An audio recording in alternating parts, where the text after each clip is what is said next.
ఇది laser box. Laser box నుంచి మనకి ఏమొస్తుందంటే లేజర్ లైట్ అనేది రావడం జరుగుతుంది. సో ఆ లేజర్ లైట్ ని మనం చూడండి ఎలా రిప్రజెంట్ చేస్తాము.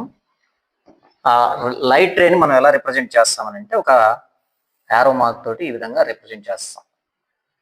ఈ పాయింట్ దగ్గర ఇన్సిడెంట్ అయింది.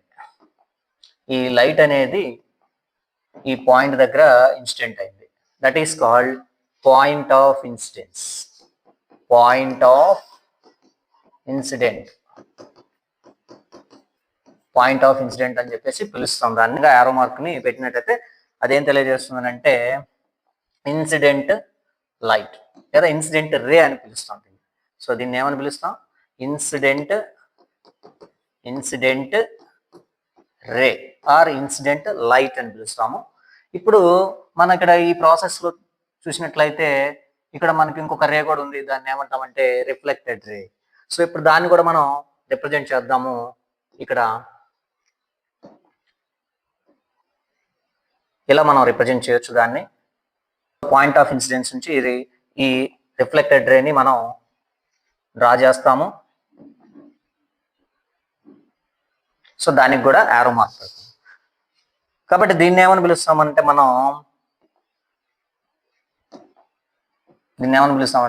రిఫ్లెక్టెడ్ రే అని పిలుస్తాం అన్నమాట. ఈ మొత్తం కూడా ఈ టెర్మినాలజీ మొత్తం కూడా మనకి ఇక్కడ చూసాము. ఇన్ ఎడిషన్ టు దిస్ మనం కొంత టెర్మినాలజీని ఇక్కడ చూడబోతున్నాము. ఇన్సిడెంట్ లైట్ ఎక్కడైతే మనకి ఇన్సిడెంట్ అవుతుందో ఆ పాయింట్ దగ్గర మనం ఏం చేస్తామంటే ఈ ప్లేన్ సర్ఫేస్ కి పర్పెండిక్యులర్ ని డ్రా చేస్తాం. ఆ పర్పెండిక్యులర్ ని ఏమంటామంటే ఆ ప్లేన్ సర్ఫేస్ కి సంబంధించి నార్మల్ అని పిలుస్తాం. పర్పెండిక్యులర్ ని ఎలా డ్రా చేస్తాము? By using protractor. ఈ విధంగా మనం ప్రొట్రాక్టర్ ని యూజ్ చేసి ప్లేన్ సర్ఫేస్ కి మనం ఏం చేస్తామనంటే పర్పెండిక్యులర్ ని డ్రా చేస్తాం. సో ఈ విధంగా పర్పెండిక్యులర్ ని డ్రా చేస్తాము.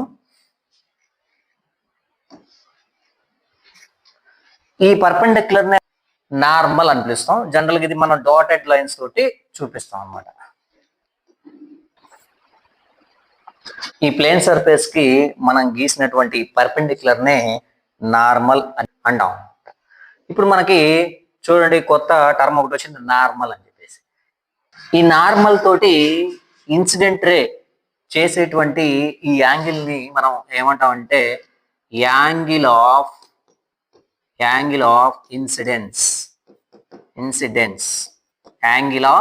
ఇన్సిడెన్స్ అంటాం. ఈ నార్మల్ తోటి రిఫ్లెక్టెడ్ రే చేసేటువంటి ఈ యాంగిల్ ఏమంటామంటే angle of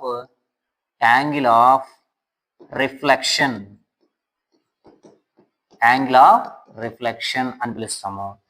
angle of incident ని మనం స్మాల్ ఐ తో చూపిస్తాం.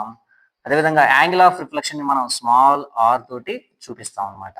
ఓవరాల్ గా రిఫ్లెక్షన్ ప్రాసెస్ ని మనం ఈ విధంగా రిప్రజెంట్ చేస్తాము.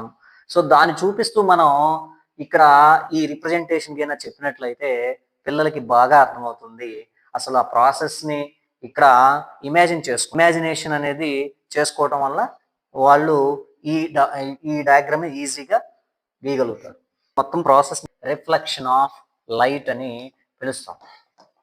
సో దీంట్లో మనకి కొన్ని టెక్నికల్ టర్మ్స్ ని మనం చూడొచ్చు. ఇక్కడ చూడండి, ఆ technical term incident ray, reflected ray, next point of incidence, next angle of incidence, angle of reflection, అదేవిధంగా నార్మల్.